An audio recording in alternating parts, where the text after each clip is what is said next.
Transitioning from social identity theory, let's now turn our spotlight onto charismatic leadership.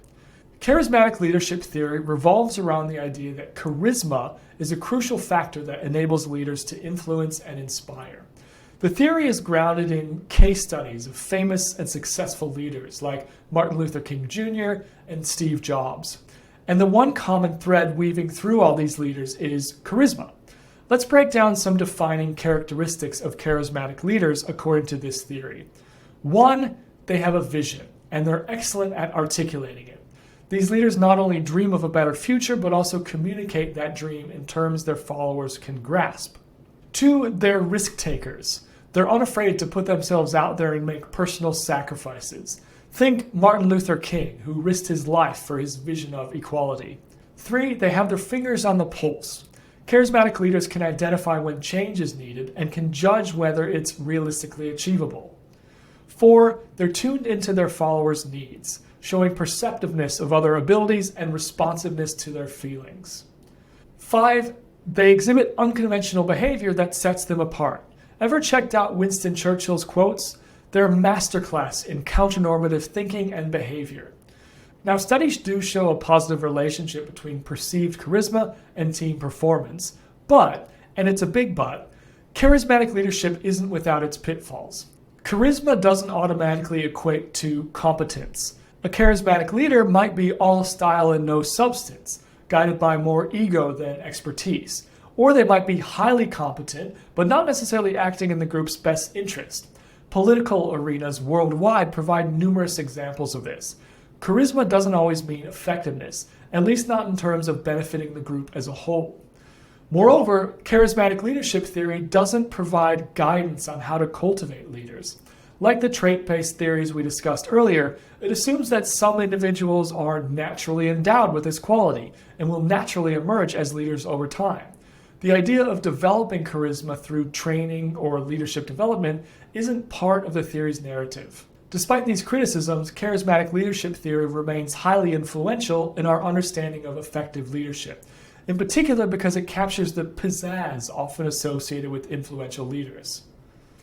Our last pit stop on this leadership journey brings us to a theory called the full-range leadership model. This concept suggests that a truly effective leader blends both transactional and transformational approaches when interacting with their followers. Let's first understand transactional leadership. Imagine you're back at the cafe. Your boss tells you what to do, you do it, and in return, you get paid. That's transactional leadership. It's essentially an exchange of services for rewards. Now, transactional leadership comes in 3 forms. First is contingent reward. Your boss is crystal clear. Make 100 lattes and you'll earn a bonus. When leaders spell out such contingencies, they're seen as more effective. 2 is active management by exception. Picture your boss hovering around, ready to jump in as soon as a small issue pops up. That's active management by exception. It's micromanaging. Not the most effective way to run a cafe. 3 is passive management by exception. Now imagine your boss only stepping in when things get really messy. That's passive management by exception. Also not very effective. Transformational leadership, on the other hand, goes beyond this simple exchange, and it comprises 4 key behaviors. 1 is idealized influence. This is a leader who's held in high regard by their staff. Picture a manager who's deeply admired by their staff. That's someone with idealized influence. 2 is inspirational motivation. This is a leader who has a strong vision and uses it to stimulate enthusiasm. Like the cafe owner who has a compelling vision of turning their small business into a national chain. And this vision fuels their team with excitement and confidence. 3, intellectual stimulation. This is about giving your team room to think and innovate. Imagine your boss encouraging you to develop a new coffee blend and then involving you in key decisions related to its launch. 4th and finally, individual consideration.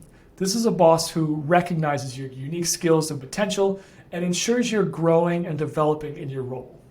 In 2004, a comprehensive meta-analysis looked at these leadership behaviors and found that both transformational leadership and the contingent reward aspect of transactional leadership were robust predictors of some seriously positive leadership outcomes. Things like increased follower satisfaction, motivation, and performance. On the flip side, laissez-faire leadership, which is basically just the absence of leadership, was associated with the most negative outcomes. So there's some pretty strong evidence backing the effectiveness of transformational leadership. Such leaders tend to get higher ratings, their organizations are perceived as more effective, and their followers seem ready to go that extra mile compared to followers of purely transactional leaders. However, there are still some unanswered questions. For instance, which aspect of transformational leadership is most important in different situations? The research hints that the context matters when it comes to how effective transformational leadership can be. We need to understand more about how to adapt transformational and transactional leadership styles based on the unique situation. We'll finish this video by surveying the current landscape of leadership in practice. A huge area in practice is leadership development programs. This is a dedicated arena for nurturing leadership talents. It can take various forms, like mentoring, which can be informal chats about navigating the professional world, or more formal scheduled meetings. Then we have executive or leadership coaching. Think of this as an intensified version of mentorship, typically administered by someone external to the organization, like a consultant. Coaching programs aim to fine-tune specific leadership skills. Also important are succession planning programs. In any organization, leaders move on, retire, or transition into new roles. This is when succession planning kicks in. It's about proactively preparing for a change in leadership to ensure a smooth handover, much like training a new manager before the old one moves on. Developmental assignments offer another route to leadership growth. They're special tasks that push an individual out of their comfort zone, challenging them to develop and demonstrate leadership skills. In the hiring process, recruitment and selection for leadership potential also plays a significant role. Organizations look for certain traits and behaviors in candidates, such as openness, extroversion, emotional stability, and cognitive ability, which indicate their potential to be effective leaders. But what if a good leader is hard to find? In these cases, organizations look at other structures, like self-managed work teams, where everyone takes a share of the responsibility and leadership. One really influential classic study that underscores the efficacy of leadership development was conducted alongside a 3-day leadership development program in the Israeli Defense Force. They divided participants into 2 groups, one training in transformational leadership and the other in eclectic leadership, which involves a mix and match of leadership styles that aren't necessarily grounded in theory. This is effectively a placebo treatment. After this initial leadership training, the participants set off for a rigorous 4-month infantry basic training course. This was their field test, putting what they'd learned to practice. After this grueling course, they evaluated their leadership skills once again. What they found was that those trained in transformational leadership saw a significant boost in their self-belief in their capabilities, or self-efficacy, during the basic training. They were more confident in their abilities to execute tasks and face challenges. By contrast, the eclectic group displayed decreases in many dimensions. It's as if their leadership qualities got a bit mixed up in the process instead of solidifying. So this study provides a solid backing for the effectiveness of transformational leadership as a framework for leadership development. In the world of leadership development, another particularly compelling model has emerged that puts social identity at the forefront. At its core, the social identity approach to leadership development asserts that leadership is about influencing people in such a way that motivates them to work towards group goals. But the magic ingredient here is the collective we. This approach argues a leader can only lead effectively if there's a strong sense of collective identity. So the process of building and maintaining a powerful social identity becomes paramount in leadership interventions. By doing so, this method doesn't just foster strong leadership, it also engages followers more effectively and enhances the well-being of group or team members. The social identity approach to leadership development has been put into action through the innovative 5R program, a large part of which has been developed right here at Yukl, led by Alex Haslam and Nick Steffens. One unique aspect of the 5R program is its focus on the entire team, rather than just the leader. In contrast to many leadership trainings which primarily target the leader, this program involves the entire team, emphasizing collective development and growth. The 5R program comprises 5 modules, each signifying a crucial step in the journey of leadership development. The first module is readying, understanding why the group or the we matters. The second is reflecting, delving into who we are as a team.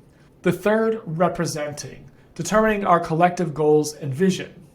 4, realizing, planning and implementing steps to reach our desired state. And the fifth and final module is reporting, evaluating progress and assessing whether we've reached our goals. More broadly, there are a whole host of factors that have been found to influence the effectiveness of leadership training programs.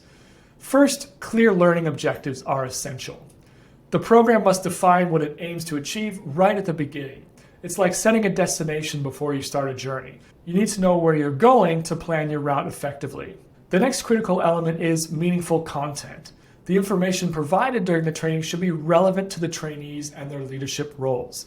It's about delivering value and practical insights that can be applied in real-life situations.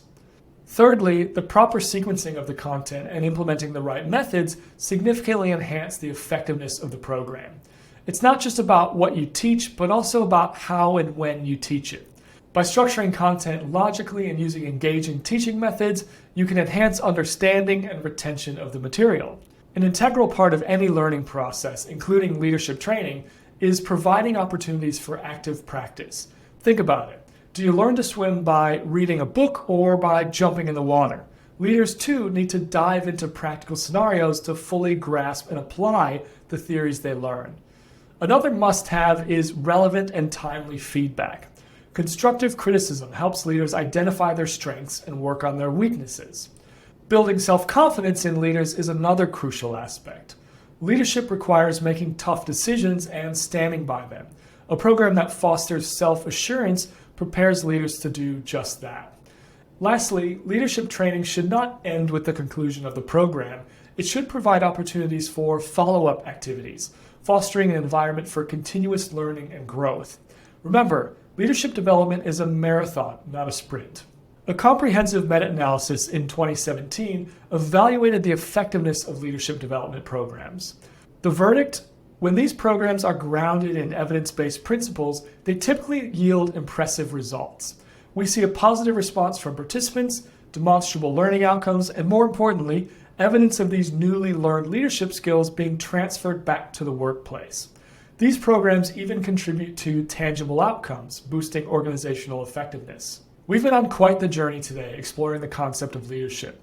Let's reflect on what we've covered. We began with the early trait approaches, which posited that certain inherent characteristics are what define great leaders.